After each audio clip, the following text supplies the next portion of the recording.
2. Welcome back, WNST, Towson, Baltimore, and WNST.net. I am aglow, awash in my purple lights here as we welcome in 2020 with a bye week and maybe a little extra time to, watch some hockey, watch some basketball, get on the Terps bandwagon when they're playing Bryant, whoever the hell Bryant is. Robert Canady does all things buckets and birds. He is at Compass Point Golf down in Pasadena, awaiting the thaw and awaiting whatever version of this Terps team we're expecting to see right now, right? Like, I think, much like the Ravens, right? Expectations are high, and when expectations are high, you're not allowed to lose the first playoff game to the Bills next week any more than you're allowed to lose at Penn State like they did a couple of weeks ago, and then Seton Hall. There's a little soul-searching going on for the Terps as this Big Ten journey begins this week, right?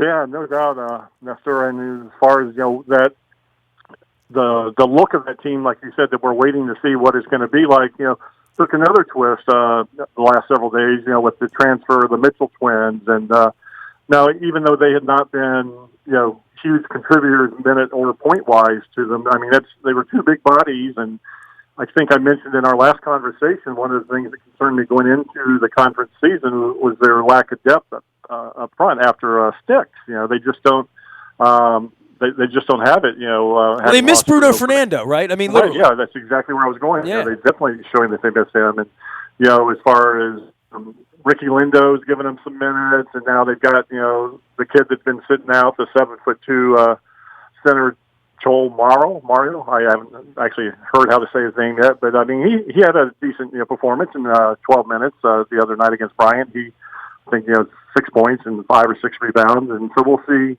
He's very, very thin for 7'2", so we'll see how he stands up against the big, strong bodies in the Big Ten, but they're definitely going to need some help there. And, they've continued with those slow starts. And, that's when you have Indiana and Ohio State coming up in your next 2 games, you really can't afford to do that. So it will be interesting to see how they get off to start here in the heat of the Big Ten season. And, It'll begin this week. Robert, always fascinating to me when we talk about the offseason. You say, well, where's Michigan State going to be? Where's Maryland? Where's Indiana? Where are the traditional kind of teams in the Big Ten? And then you say, well, who are the outliers? And, most year there's a Purdue out there somewhere.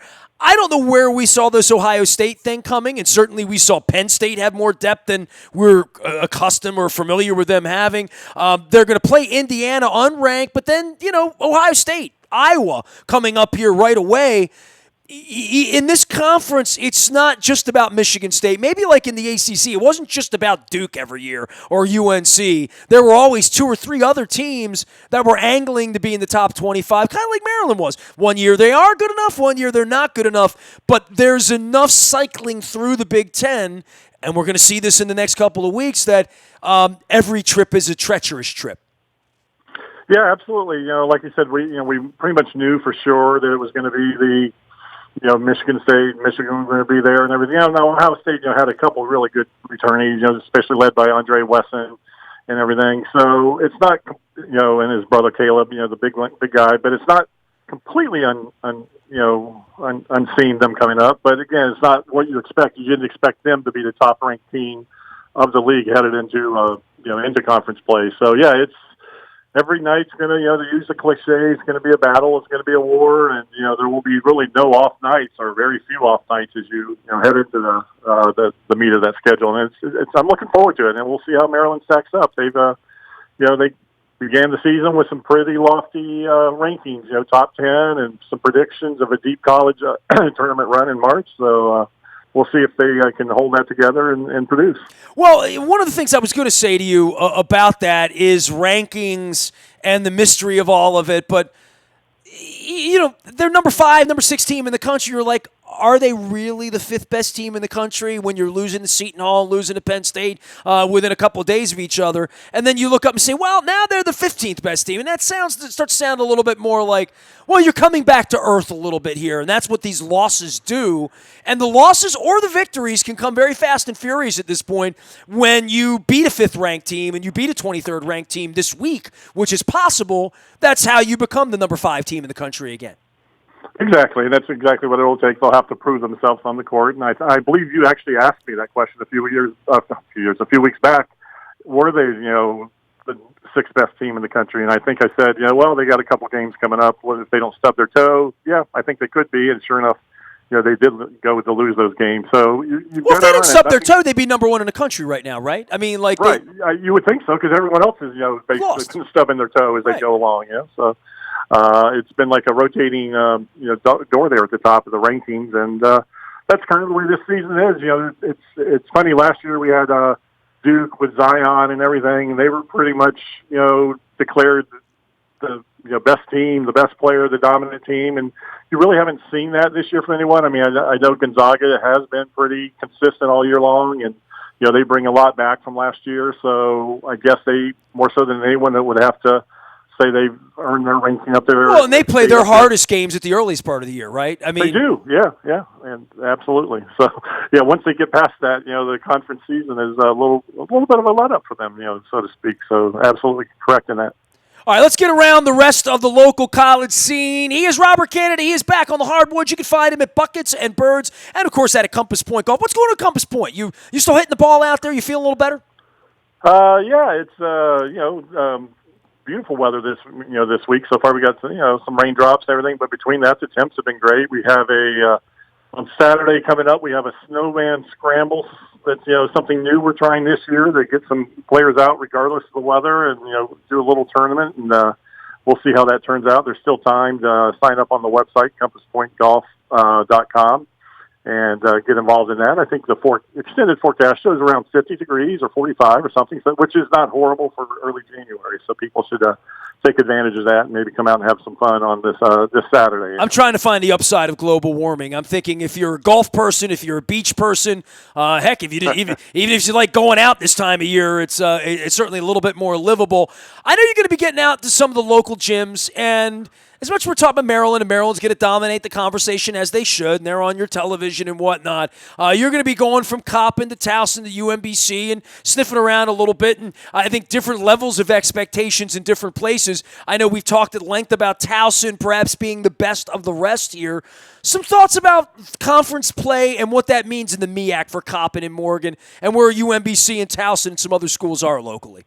Yeah, for all those schools, conference play means everything because that's their only ticket to the tournament. They're not going to get in that large. If they, finish second in the conference championship game and they won 24 games during the season, it's just not going to happen. So, setting yourself up to get a good seed in the conference tournament and then, playing well over those 3 days of the tournament, to hopefully win your conference championship is everything that Towson, UMBC, Morgan, Loyola are all fighting for at this time of year. And, it's right now, to be honest, the ones that none of them are the predominant favorites in their conference. Actually, I wanted to talk a little bit about Loyola. They're on a nice little winning streak, 5 games in a row to finish up out of conference season. And I think that's the best, out of conference record they've had in many, many years. Yeah, so, they've I'm not reverted back to Patsos or whatever, but certainly a program we have not talked about in a couple of years in Loyola, who went most of December without losing, right? Yeah, absolutely. And, this Tavares Hardy, talked to him at the conference or at the media day, and, he really liked what he had there this year and everything. And, they lost to VCU the other night to end that streak, but, that was VCU is, an Atlantic 10 team and predicted to do very well there along with Dayton and everything. So there's certainly no harm in going down to Richmond and losing in that building. But, they played some other locals and they've won. So they've got it headed in the right direction going into the, conference season there. So, and that's a conference that, there's traditionally, they've got the tough ones. Bucknell is always up there top. And, so you challenge them and, I'm looking forward to see what they do. And I'm going to get out to see them very soon, maybe even later this week. So, it'll be interesting to see what they do. Towson lost their home opener conference to Northeastern, and it was a typical Towson game where they shot 30-some%.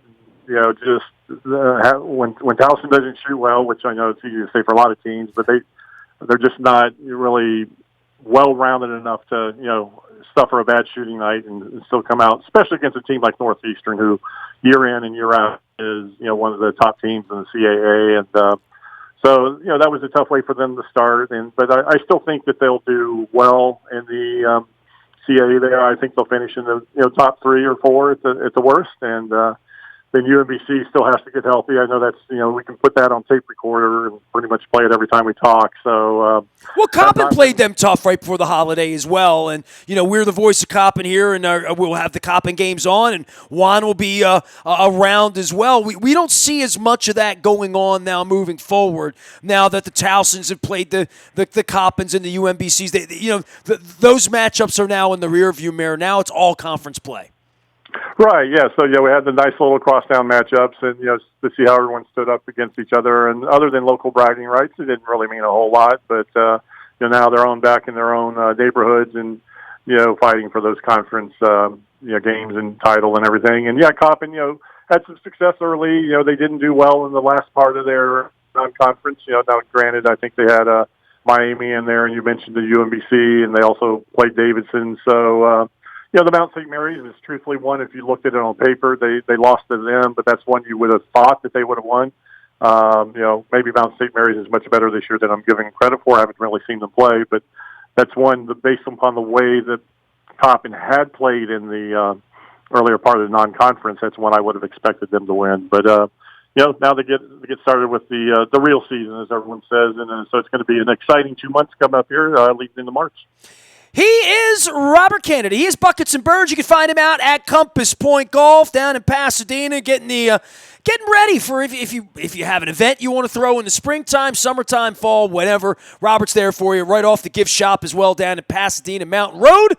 And Buckets and Birds out on Twitter. College basketball in full swing here. He'll be maneuvering from Towson to Loyola to Coppin to UMBC to Morgan and back down to College Park as well. We will be monitoring all the college basketball, but it's purple season here, and Robert is one of the Redskins fans that I love to rub it in on. You ready for the Ron Rivera era? I am very ready. I'm as ready for that as I am ready for the post-Bruce Allen era.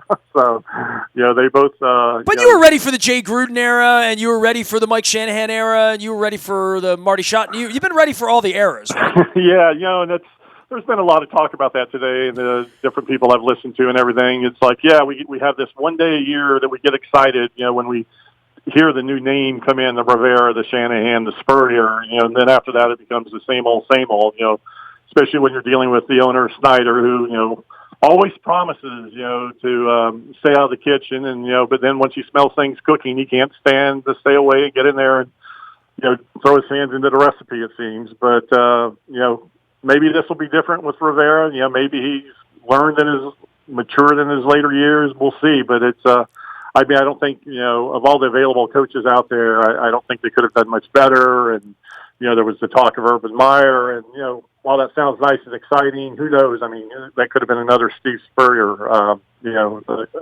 tragedy or whatever. So I'm excited for it. We'll see. I was pulling for Marvin, kind of, sort of. If Marvin was looking to get $30 million, I thought this was a good chance to do that. Yeah, no, I would have been fine with that as well. And I heard rumblings today he may still end up with a role in maybe in the front office or something. I don't know. I think that might be a bit of a stretch. I think he still has some coaching days left in him. I mean, you would know that much better than I do, but I certainly would have been. Happy to see him come back, but very, very thrilled to get Rivera in there. And they've got some really good young talent on the offense. I mean, they won 3 games this year, so there's nothing to be excited about. But the three rookie receivers they have really, are something that they have playmakers that they haven't had before. And Haskins looks like he's progressed. So Rivera must have seen some parts there that he liked. I mean, if he looked at that roster and said, I don't have a chance with this, you think he turns around and he takes someone else's money up in New York or wherever else it may be. So the fact that he went there and thinks it's something worth coming to, is promising. Well, that's all you got down there is promise of. We're going to take the week off here, put our shoes up. I got my purple rope lights out, Rob. I'm excited about this. I'm heading down to Miami trying to make some plans for a potential Super Bowl matchup. So this could be one of the greatest months of my young life ahead here, Robert. So pray for us up here in Baltimore, okay? Oh, I will. We'll definitely keep an eye on what's going on. It's not You're that not far like a away. hater of the Ravens, so you're not a Redskin Raven hater. I No, know a couple of those. I don't hate anyone really. It's odd. It's like I don't hate the Eagles. I don't hate the Steelers. I don't like them. I don't necessarily root for them to win, but I like everyone. Well, a It's Raven parade would be okay in Pasadena. I think it would be good for the club, don't you think? Yeah, maybe they come right down Mountain Road and pass the course here. If they bring that trophy back, Nestor, I'm going to hold you into coming out here to the course with it one day to show it off to everyone. It's not my trophy, just so you know. Well, I know it's not yours. I'm still waiting for Ted Leonsis to undo the lie of him bringing the Caps trophy to me, and I was promised that. So I did promise people that, but the owner lied to me. So you hands on the Stanley Cup didn't you? You weren't part of the. They didn't come see you with that? No, that was promised but never delivered to Baltimore. Okay. Yeah, so I can promise you this. If we win the Lombardi Trophy, it will be on display in downtown Baltimore on the Wednesday after the Super Bowl. So you can cover Tuesday after Super Bowl. You can come see that. Hey, man, we'll stay in touch. I'll catch up with you next week. I'm going nowhere. Even though the Ravens are going bye week, I'll be here talking basketball with you. We'll see how the Terps do this week as we kick off Big Ten, man. Yeah, we'll have some conference games to talk about, so look forward to it. Robert Canady, he is Buckets and Birds out on Twitter. He is a Compass Point Golf down in Pasadena and suddenly a big Ron Rivera fan. Nasty at WNST.net finds me. I'm off to Miami if you want to join us potentially for Super Bowl 54. There's still some work to be done for Lamar, but we are putting together all of our plans. Throw me an email, nasty at WNST.net. I've seen some other prices out there that have been exorbitant. You've been trusting us for 23, 24 years to take you on the road with the Ravens. We will not let you down. I am Nestor. We are WNST.net, AM 1570 at WNST Towson, Baltimore, and we never stop talking Baltimore sports.